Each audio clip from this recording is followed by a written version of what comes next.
My little brother and I saw a unicorn in the garden in the late 90s.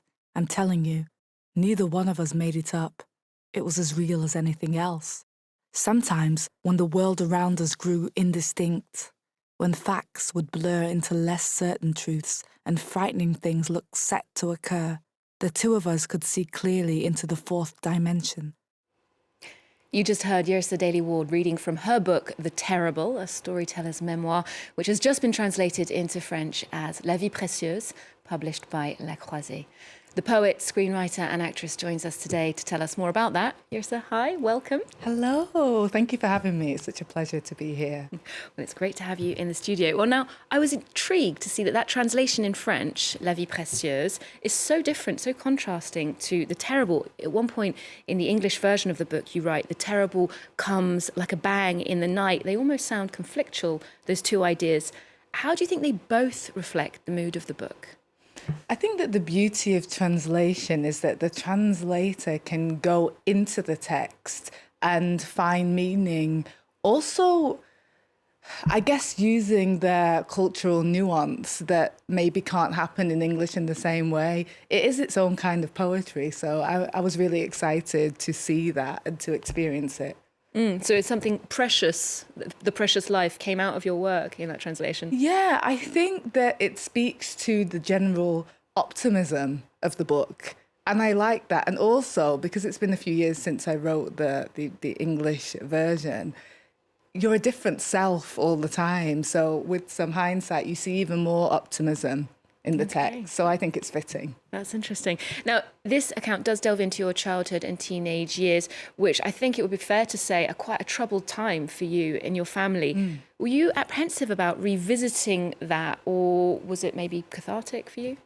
I think it's both. So when I was writing the text, I wasn't concerned, or I maybe did this on purpose, didn't think about it, just got it all out and let it come through. And it was when it was out and I thought, wow, that is now out. But I think in the making of it, like any artist must just become just the steward of whatever's coming through you without analysing or worrying too much. I think that changes things, and you have a service to what's coming through you and you just work with it. Because that title, The Terrible, alludes to some dark moments or feelings.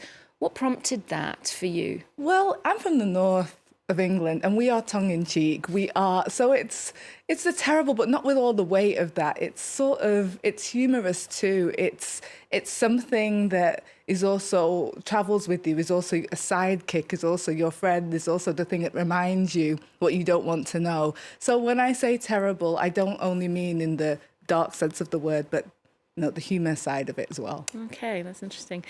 There is another line in the book that I was interested in. It says, beauty makes everything bearable. In this account, your own beauty as a young teenager, as a young woman, was something that was almost problematic, a bit dangerous at times. But then as a model, you ended up making a living from your beauty. How have your thoughts about your appearance changed over the years? Do thoughts about, I guess we change, so your thoughts about your appearance do change over the years. But also I was speaking to the larger aspects of beauty, the beauty in the world, how you can mine something that is difficult and transmute it into something that you can use, like a memoir about all the difficult parts. So thus you can get beauty from anything. So I'm thinking about beauty in the world and the aesthetics around us, not only personal aesthetics. Okay, but your own body, your own, let's say, presence as a woman in the world was something you certainly explored. Yeah. It was a charged element. Right, and I think it's so for any woman growing up, any young girl growing up, to understand what it means and what the things that we do for validation, or the things that we do because we feel like we should, and how to work with suddenly becoming an adult after being a child, and how you have to change. That transitional time, yeah. In fact, it was in the modelling world that you brushed up against what would be called the escort industry, which can at times overlap with sex work. I wondered if you were hesitant about keeping that part in the book. Did you want to speak about it? Was it important? When you are in service to the truth and you're writing about something, it doesn't make sense to hide from what is. I think it's important. I think when you're exploring any art form, to realize that it's not about you, the ego, and it becomes, as soon as that work meets the air and meets the page, it's not really about you. It's about the person that's reading it. So perhaps it will speak to someone else who is having a similar experience or is battling with something and can see themselves reflected in it. It ceases to be about me. So I think that's the thing that saves me whenever I want to write the truth and I'm worried about something personal becoming public. I just think it is what it is, as people like to say. That's a very strong commitment to an authentic version. Artists have to be committed. Yeah. I mean, I would call this book a memoir, but a poetic memoir, because you are first and foremost a poet. And you've been called an Instagram poet because you've got a very large following online. I think poetry once was seen as something that was a bit niche, a literary form that wasn't super accessible, but poetry sales are on the rise. There's a whole new generation of poets like yourself emerging. Where do you think this renewed interest has come from? I only hope that it's from, I mean, there is so much talk and discourse about what it is to share your work on social media. Does it demean the art form? And I love it because it means that for people for whom this has been like a closed shop, has been very elitist and very inaccessible, can now have access.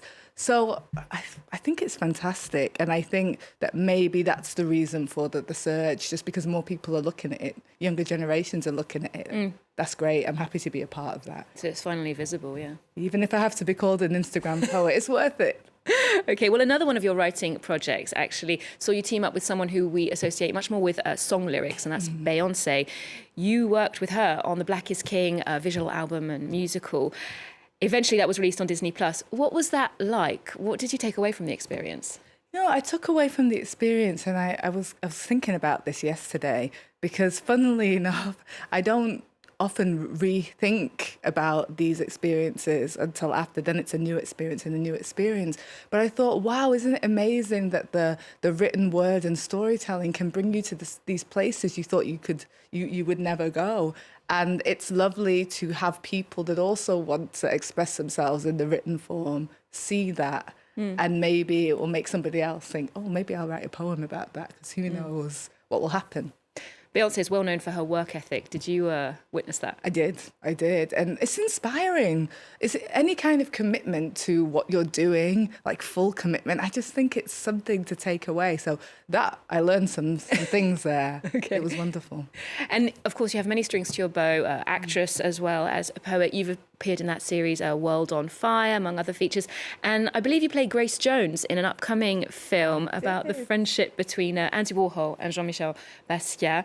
I can imagine there are a few parallels between you and Grace Jones, Jamaican background, music, modelling.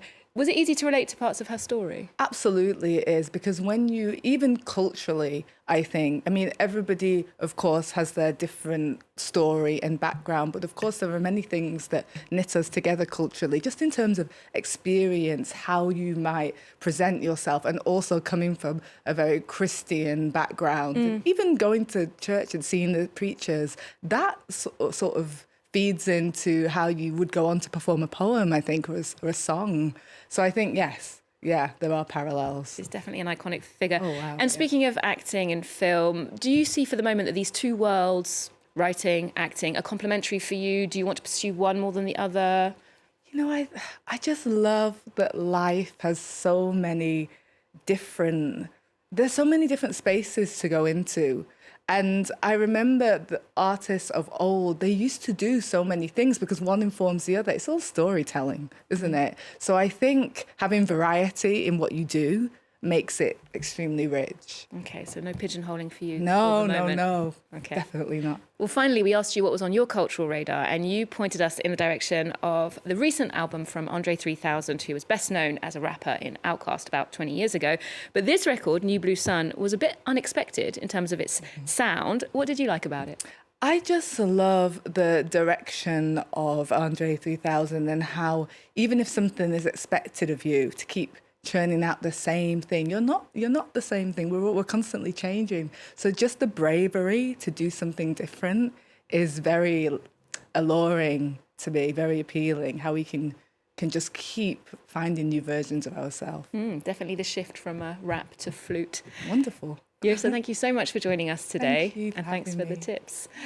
We'll leave you with a clip of Andre 3000's track from that album. This is 93 Till Infinity and Beyonce. Do check in with us online for more shows here on Arts 24. We're on social media too. And there's more news coming up just after this.